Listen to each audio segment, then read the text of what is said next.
नमस्कार साथियों, मैं Parasnath life high study IAS में आपका स्वागत है। आज हम लोग यूपी टेट 2018 प्राइमरी लेवल का बाल विकास एवं शिक्षण विधियां के प्रीवियस ईयर प्रश्न पत्र को हल करेंगे। यूपी टेट एग्जाम में प्रीवियस ईयर से प्रश्न रिपीट करते हैं, इसलिए यदि आप लोग यूपी टेट का एग्जाम देने जा रहे हैं तो कम से कम 10 वर्ष के प्रीवियस ईयर के प्रश्नों को जरूर हल करके जाएं। साथियों, प्रश्नों पर आएँ उससे पहले यदि आप लोग चैनल को सब्सक्राइब नहीं किए हैं तो प्लीज़ चैनल को सब्सक्राइब और शेयर कीजिए, वीडियो को लाइक जरूर कीजिए, इससे हमें मोटिवेशन मिलता है। आइए देखते हैं प्रश्नों को।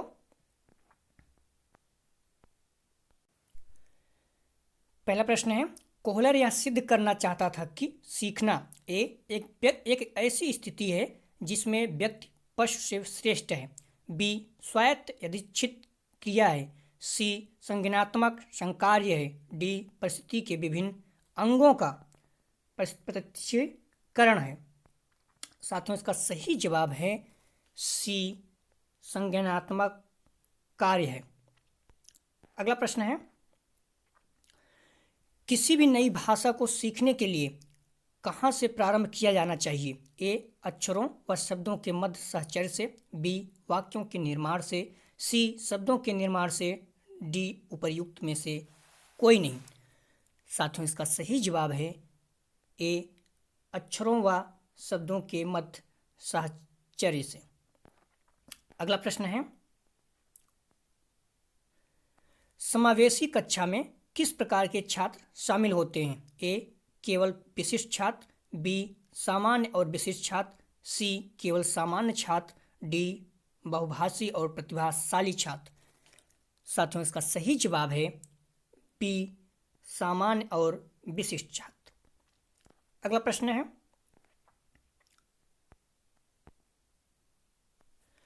अधोलिखित में गणित संबंधी अधिगम कौन सा पद परिभाषित करता है? ए निरसता संबंधी दोष, बी पठन दोष, सी गणना दोष, डी उपयुक्त में से कोई नहीं। साथियों, इसका सही जवाब है सी गणना दोष, अधोलिखित गणित संबंधी। ध्यान रखना, इस तरह के प्रश्न अक्सर समस्या वाले पूछे जा रहे हैं बार बार, तो आप लोग इसे अच्छे से तैयार कर लेना। अगला प्रश्न है, समावेशीकरण की सफलता के लिए आवश्यक है? ए क्षमता निर्माण का अभाव, बी अभिभावकों की भागीदारी का ना होना, सी अलगाव, डी संवेदनशीलता। साथियों, इसका सही जवाब है डी संवेदनशीलता। समावेशीकरण की सफलता के लिए आवश्यक है संवेदनशीलता। अगला प्रश्न है, निम्नलिखित में से कौन सा संवेग का तत्व नहीं है? ए व्यवहारात्मक, बी दैहिक, सी संज्ञानात्मक, डी संवेदी। साथियों, इसका सही जवाब है डी संवेदी। कौन सा संवेग का तत्व नहीं है? तो संवेदी नहीं है। अगला प्रश्न है, संज्ञानात्मक क्षेत्र का सही क्रम है?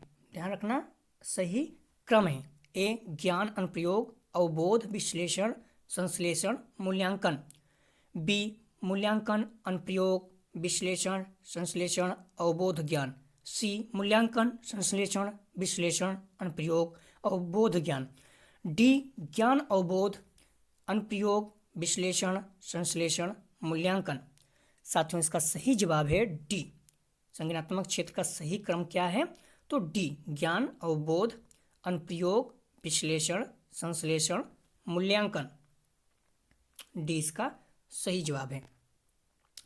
बेंजामिन एस ब्लूम ने शिक्षण के उद्देश्य को 3 क्षेत्रों में विभाजित किया। ध्यान रखना, 3 क्षेत्रों में विभाजित किया। पहला संज्ञानात्मक क्षेत्र के उद्देश्य, दूसरा भावात्मक क्षेत्र के उद्देश्य, तीसरा मनोगत्यात्मक क्षेत्र के उद्देश्य। ब्लूम ने सन 1956 में संज्ञानात्मक क्षेत्र के उद्देश्यों को पुनः क्रमशः भागों में विभाजित किया, जो यहाँ 6 रहेगा, पुनः 6 क्रमशः भागों में विभाजित किया, जो इस प्रकार हैं: ज्ञान, अवबोध, अनुप्रयोग, विश्लेषण, संश्लेषण, मूल्यांकन। तो आप लोग क्रम भी ध्यान रखना, ज्ञान, अवबोध, अनुप्रयोग, विश्लेषण, संश्लेषण, मूल्यांकन। विश्लेषण मतलब अलग करना छोटे छोटे भागों में, संश्लेषण मतलब कई चीज़ों को जोड़ना। तो आप लोग ध्यान रखना, क्वेश्चन पूछा गया है विश्लेषण संश्लेषण से, मैं इसलिए बता रहा हूँ। निम्नलिखित में से कौन सा अच्छे शिक्षण की विधियां नहीं है? ए स्वेच्छाचारी, बी जनतांत्रिक, सी सहानुभूतिपूर्ण, डी वांछनीय सूचनाएं देने वाला।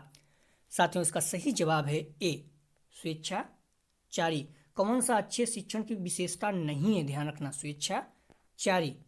अगला प्रश्न है, अभिप्रेरणा का प्रत्याशा सिद्धांत किसके द्वारा दिया गया है? ए विक्टर बूम, बी मॉस्लो, सी हर्जबर्ग, डी स्किनर।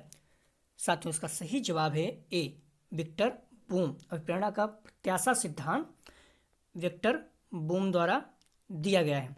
अगला प्रश्न है, अग्रिम व्यवस्थापक प्रतिमान किस परिवार से संबंधित है? ए व्यक्तिक, बी सामाजिक अंतःक्रिया, सी सूचना प्रक्रियाकरण, डी व्यवहार परिमार्जन। साथियों, इसका सही जवाब है सी सूचना प्रक्रियाकरण। अग्रिम व्यवस्थापक प्रतिमान किस परिवार से संबंधित है? तो सी सूचना प्रक्रियाकरण। अगला प्रश्न है, कौशल के स्थानांतरण के लिए कौन सा उपयोगी है? ए कौशल अंतरण की एक गति है, ना कि उद्देश्य, बी रेखीय अभिक्रमण क्रम, सी साखी अभिक्रम, डी तैयारी और अर्जन। साथियों, इसका सही जवाब है ए कौशल अंतरण एक गति है, ना कि उद्देश्य। कौशल के स्थानांतरण के लिए कौन सा उपयोगी है? तो कौशल अंतरण एक गति है, ना कि उद्देश्य। ए इसका सही ऑप्शन है। अगला प्रश्न है, निम्न में से कौन सा शिक्षण का सूत्र नहीं है?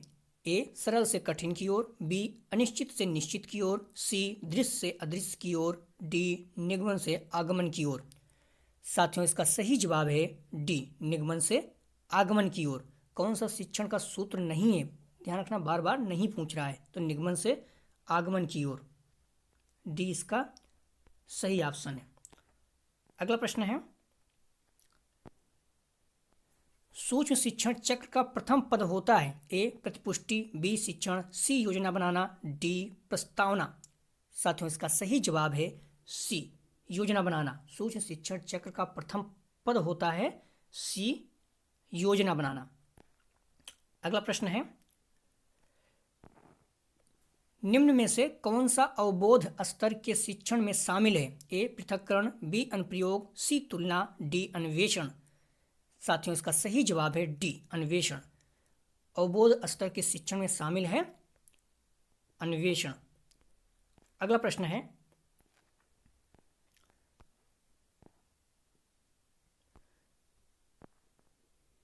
शैक्षिक सुधारों में प्रभावी विकेंद्रीकरण तभी संभव होगा?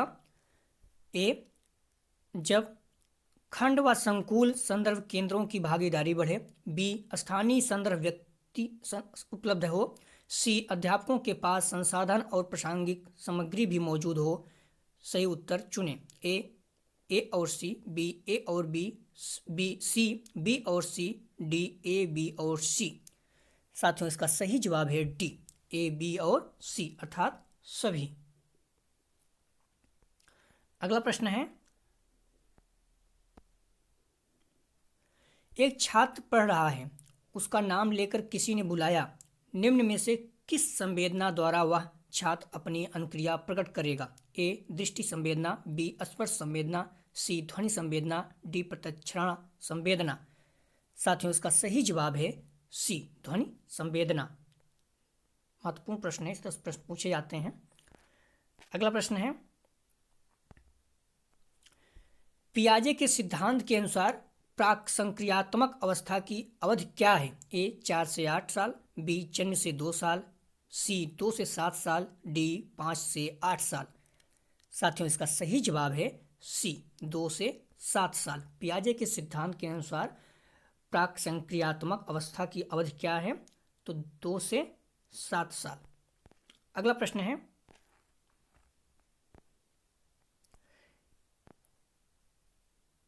निम्न में से कौन सी बाद की बाल्यावस्था की बौद्धिक विकास के विशेषता नहीं है?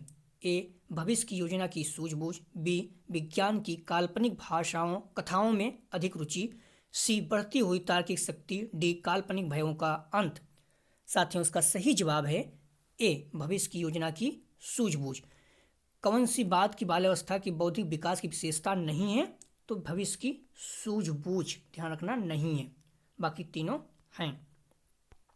अगला प्रश्न है, इनमें से कौन मनोवैज्ञानिक भाषा विकास से संबद्ध है? ए पावलोव, बी बिने, सी चोम्स्की, डी मॉस्लो। साथियों इसका सही जवाब है सी चोम्स्की। मनोवैज्ञानिक, ध्यान रखना, मनोवैज्ञानिक भाषा विकास से संबंधित है। ये प्रश्न पूछा जाता है बार बार, तो भाषा विकास से संबंधित चोम्स्की जी हैं। अगला प्रश्न है,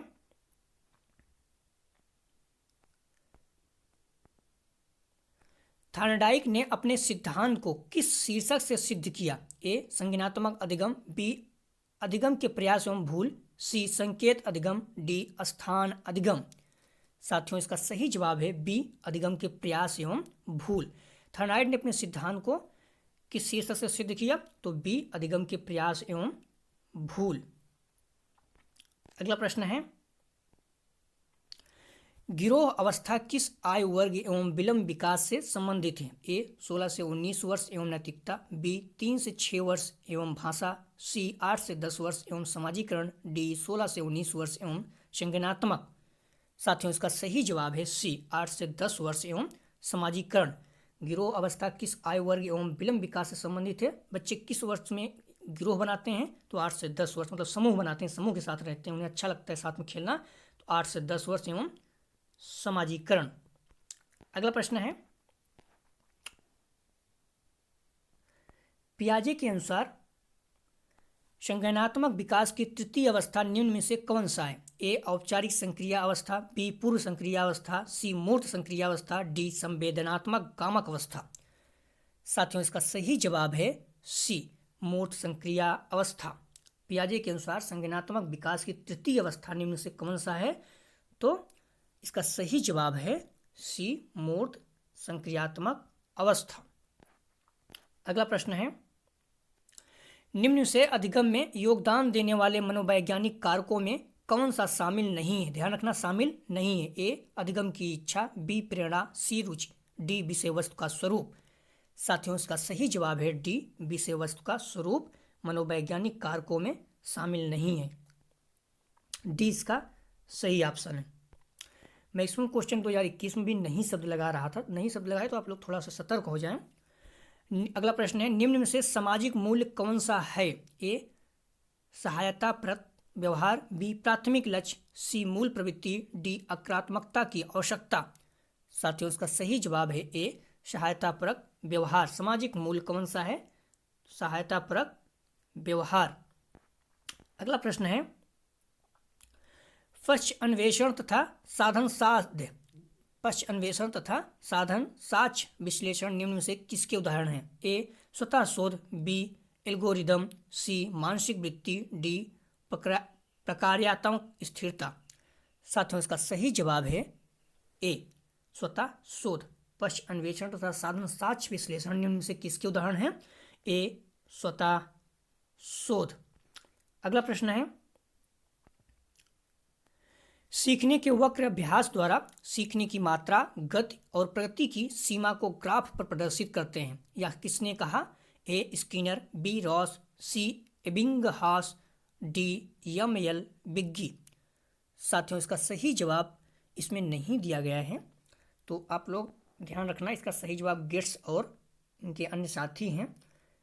इसमें से जो भी दिया गया एक भी ऑप्शन नहीं है, तो आप लोग ध्यान रखना, गेट्स और उनके साथी हैं। अगला प्रश्न है, निम्न में से कौन सा थॉर्नडाइक के अधिगम के प्राथमिक नियमों में शामिल नहीं है? ध्यान रखना, थॉर्नडाइक से संबंधित दूसरा प्रश्न आ गया। कौन सा थॉर्नडाइक के अधिगम के प्राथमिक नियमों में शामिल नहीं है? ए साचार्यात्मक स्थानांतरण का नियम, बी अभ्यास का नियम, सी प्रभाव का नियम, डी तत्परता का नियम।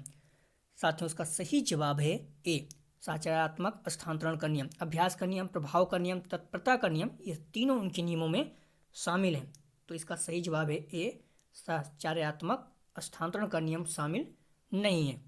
अगला प्रश्न है, अनुकूलित अनुक्रिया सिद्धांत किसके अनुकूलन पर बल देता है? ए तर्क, बी व्यवहार, सी चिंतन, डी अभिप्रेरणा। साथियों इसका सही जवाब है बी व्यवहार पर। अनुकूलित अनुक्रिया सिद्धांत किसके अनुकूलन पर बल देता है? तो व्यवहार पर। अगला प्रश्न है, क्रियाप्रसूत अनुबंधन का दूसरा नाम है? ए समीपस्थ अनुबंधन, बी नैमित्तिक अनुबंधन, सी प्राचीन अनुबंधन, डी चिन्ह अनुबंधन। साथियों इसका सही जवाब है बी नैमित्तिक अनुबंधन। क्रियाप्रसूत अनुबंधन का दूसरा नाम है नैमित्तिक अनुबंधन। अगला प्रश्न है, निम्न से कौन सी अधिगम की विशेषता नहीं है? बार बार ध्यान रखना, नहीं शब्द आ रहा है। ए अधिगम का अवलोकन प्रत्यक्ष रूप से किया जा सकता है, बी अधिगम व्यवहार में अपेक्षाकृत स्थायी परिवर्तन है, सी अधिगम प्रणाली की अभिवृद्धि है, डी अधिगम एक लक्ष्योन्मुख प्रक्रिया है।